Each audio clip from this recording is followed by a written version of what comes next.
حضرت مرزا مظہر جانے جانا فرماتے ہیں کہ بارش ہوئی تھی تازی دلی میں تازی بارش ہوئی تھی. ایک بابا لکڑی کے جوتے پہنے کھڑا ہوں، اللہ اللہ اللہ اسی کسے دے کچھ بھی نہیں لگ دے نہ کوئی ساڈا دردی.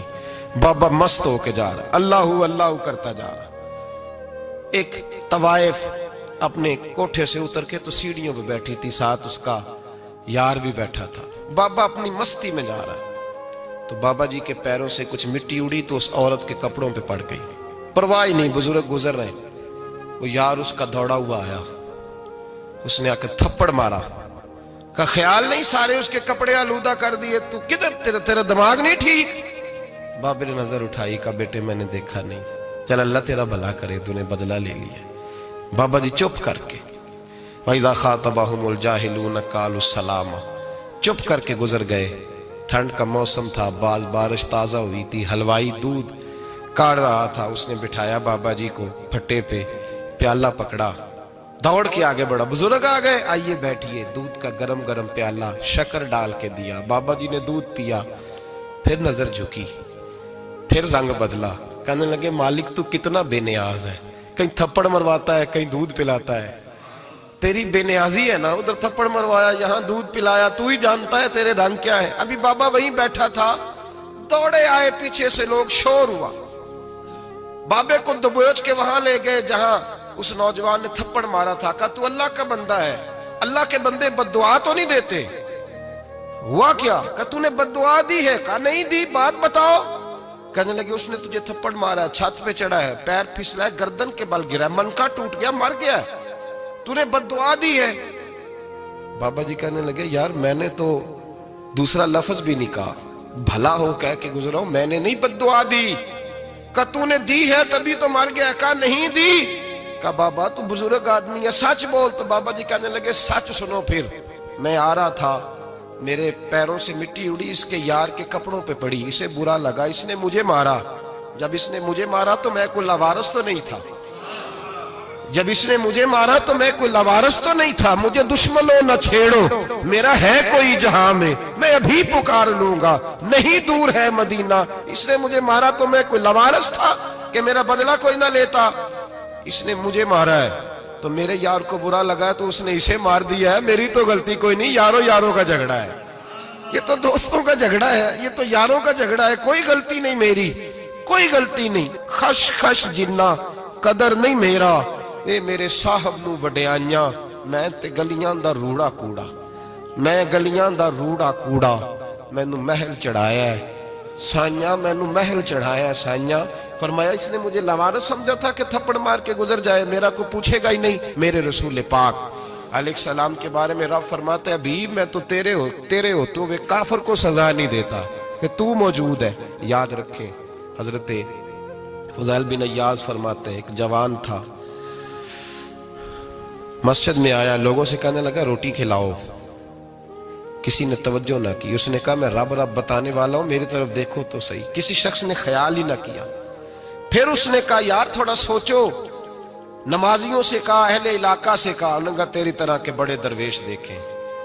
مسجد کے محراب میں وہ رب کریم کا بندہ انتقال کر گیا. جب فوت ہو گیا نا، لوگوں کا مزاج ہے بیمار کو دوائی نہیں دیتے، جنازے پہ وقت پہ پہنچ جاتے. جب کوئی گر رہا ہوتا ہے تو سہارا کوئی نہیں دیتا، جب کوئی گر جاتا ہے ٹانگ ٹوٹ جاتی ہے تو تیمارداری کو زمانہ پہنچ جاتا ہے. اور بزرگ وہ نوجوان اللہ کا نیک بندہ مسجد کے محراب میں فوت ہو گیا. حضرت فضیل ابن عیاض کہتے ہیں امام صاحب نے اعلان کیا چندہ دو، کوئی لاوارث فوت ہو گیا، کفن دینا. چندہ کٹھا ہوا، کفن خریدا، جنازہ پڑا. عشاء کے بعد دفن کر کے آئے. فجر کی نماز کے لیے جب امام اور مؤذن مسجد میں آئے تو چیخیں مارنے لگے، تڑپنے لگے، دور دور تک آوازیں پھیل گئی. دنیا دوڑی آئی، کیا ہوا؟ کہنے لگے وہ جو تم نے کفن پہنایا تھا وہ یہاں پڑا ہوا ہے، اور دیکھو کفن پہ تحریر لکھی ہے. تحریر کیا ہے؟ عرش کے مالک نے فرمایا میرے دوست نے روٹی مانگی تم نے دی نہیں، اس نے تمہیں میرے قریب کرنے کے لیے اپنی طرف توجہ کرائی، تم نے کی نہیں. اور میرا یار تمہارے کفن کا محتاج تھا، سنبھال کے رکھو اپنا کفن، میں نے اسے جنت کا لباس عطا فرما دیا، سنبھال کے رکھو. یہ کوئی لاوارثوں کا ٹولہ ہے؟ یاد رکھیں جو وارث والے ہیں وارث والے ان کا رنگ اور ہے، جو ماننے والے ہیں ان کا مزاج اور ہے۔ اپنی زندگی لوارثوں کی طرح نہیں گزاریں، تھوڑا سا ادھر گیا تھا تو پھر تھوڑا سا ادھر گیا تھا تو تھوڑا سا، یہ کیا بات ہوئی، یہ کیا بات ہوئی؟ اپنے آپ کو، اپنی نسبت کو، اپنے عقیدے کو مضبوط رکھیں۔ 1 انچ کے لیے اعلیٰ حضرت فاضل بریلوی رحمت اللہ علیہ کے مکان کی دیوار گر گئی، ایک کونا مکان کا، آپ جانتے ہیں پرانی دیواریں چھوٹی ہوتی تھی اور بارشوں میں اکثر گھروں کی دیواریں گری ہوئی ہوتی تھی، ایک سائیڈ کی دیوار گر گئی تو اس کونے میں ہندوؤں کا گھر تھا۔ اب مستری صاحب رات کو آئے، ان سے بات ہوئی تو کہنے لگے سویرے کام شروع کروں گا۔ کہا 1-2 صاحب نے کہ ہندوؤں کا گھر ساتھ ہے اور وہ دشمن بھی بڑے زیادہ ہیں، تو رات کو ہی ہو جائے۔ کہنے لگا جی نہیں، میری مجبوری ہے، مزدور کہاں سے لاؤں گا، بڑے معاملات ہیں، سویرے شروع ہوگی۔ اب رات کو مولانا ظفر الدین بہاری علیہ رحمہ کہتے ہیں بچے مدرسے کے، باقی سارے لوگ، سب کو جمع کیا گیا، چونکہ اس طرف سے تھوڑا خطرہ تھا ہندوؤں کی جانب سے۔ کہا جناب یہ بڑے دشمن ہیں اسلام کے، تو اس طرح کرو کہ 2-3 بچوں کی ڈیوٹی لگائیں یا کچھ لوگوں کی یہاں رات کو پہرا دیا جائے، ٹھنڈ بھی بڑی زیادہ تھی، کھڑا ہونا بھی مشکل تھا۔ اعلیٰ حضرت رحمت اللہ علیہ عشاء کی نماز کے بعد جلدی حجرہ خاص میں تشریف لے جاتے تھے۔ اس رات جب دیکھا نا باہر شور ہو رہا ہے تو اسی طرح سر پہ ایک رومال لپیٹا تو باہر آ گئے، کہنے لگے کیا شور ہے؟ کہا حضور سردی ذرا زیادہ ہے تو یہاں کسی کی ڈیوٹی لگانی ہے پہرے کی۔ 2 منٹ خاموش رہے، پھر فرمانے لگے کوئی ضرورت نہیں، جاؤ سو جاؤ سارے جا کے، کوئی ضرورت نہیں، جاؤ اپنے اپنے گھروں کو، کوئی حاجت نہیں، پہنچ جاؤ۔ کہا حضور مہربانی کرے، وہ طے ہونے لگا تھا۔ فرمایا میری وجہ سے کیوں کوئی ساری رات بیدار رہے، جاؤ تمہیں کہا نا آرام کرو۔ لوگ سو گئے۔ صبح فجر کی نماز پڑھ کے اعلیٰ حضرت رحمت اللہ تعالی علیہ جب سیڑھیاں اتر رہے تھے رضا مسجد کی، تو وہ جس ہندو کی جانب سے زیادہ خطرہ تھا وہ سیڑھیوں پہ بیٹھا تھا، مسجد کی سیڑھیوں پہ۔ سب لوگوں کی توجہ ہو گئی، کہنے لگا مولانا میں کلمہ پڑھنے آیا ہوں، مجھے کلمہ پڑھا کے مسلمان کر دیں، میں کلمہ پڑھنے آیا ہوں، مسلمان کریں۔ لوگوں کی توجہ، اعلیٰ فرمانے لگے نہیں ابھی تو انتظار کر، تھوڑی دیر کے اچھی طرح سوچ لے، جذباتی فیصلہ نہ کر کہ تو آ رہا ہے۔ یہ کہہ کے جب 2 سیڑھیاں نیچے اترے اس کے پاس سے تو اس نے پیر تھام لیے، کہنے لگا اب ایسے تو نہ کرو، رونے لگا۔ اعلیٰ حضرت رحمت اللہ نے کلمہ پڑھایا، کچھ باتوں کی نصیحت فرمائی، تشریف لے گئے۔ گھیرنے والے گھیر کے بیٹھ گئے، کہنے لگے ہمیں بھی بتا بدلہ کیسے ہے۔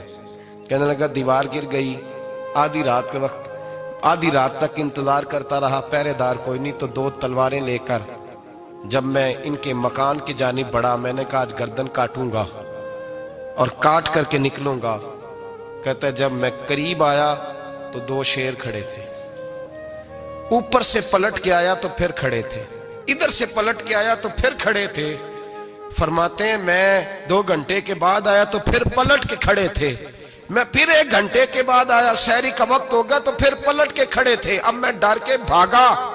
کہتے ہیں فاضل بریلوی نے اپنی کھڑکی سے منہ باہر نکالا، کہنے لگے اور کتنا تجربہ کرے گا، مجھے تو لاوارث سمجھتا ہے، لاوارث ہوں میں، اور کتنا تجربہ کرے گا، بس کر مان جا۔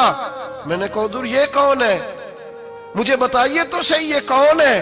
تو کہنے لگے میں نے ساری زندگی رسول اللہ کی عظمت کا دفاع کیا ہے، ساری زندگی غوث اعظم کے نعرے لگائے ہیں، ابھی تو یہ مدد صرف غوث پاک جیلانی کی بھیجی ہوئی ہے، ابھی تو غوث اعظم کی بھیجی ہوئی مدد ہے، مولا علی ابھی پیچھے ہیں، 2 جہاں کے محبوب ابھی اس سے پیچھے ہیں، وہ تو ابھی پیچھے ہیں، پیچھے کھڑے ہیں کہ ضرورت پڑی تو ہم بھی تیار بیٹھے ہیں۔ او بھائی آج رواج ہو گیا، رواج، میں نے 2-4 دن پہلے بھی کہا تھا، لوگ کہتے ہیں نہیں کوئی نہیں ضرورت، سامنے سارا کچھ نظر آ رہا ہے۔ او خدا کے بندو یاد رکھو، نسبت ہے بڑی چیز، جانے تگو دو میں، اگر کسی کو نسبت میسر آ گئی نا، نسبت، خالی دامن ہی مل گیا، تیرے ہاتھ میں کچھ ہے تو ہونی چاہیے نا، خالی دامن ہی تجھے کسی کا میسر آ گیا تو بچ گیا۔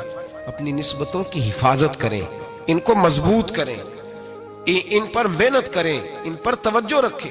یہ نسبت جو ہوتی ہے نا، نسبت، یہ دیکھیں نا، ایک گتا ہے وہ عام کتاب کو لگا ہوا ہے تو جہاں مرضی رکھ دو، اس کی کوئی قدر نہیں، لیکن جو گتا قرآن مجید کو لگ گیا ہے اس کو بغیر وضو چھونا جائز۔ ایک پٹھے پہ اینٹ بنی ہے،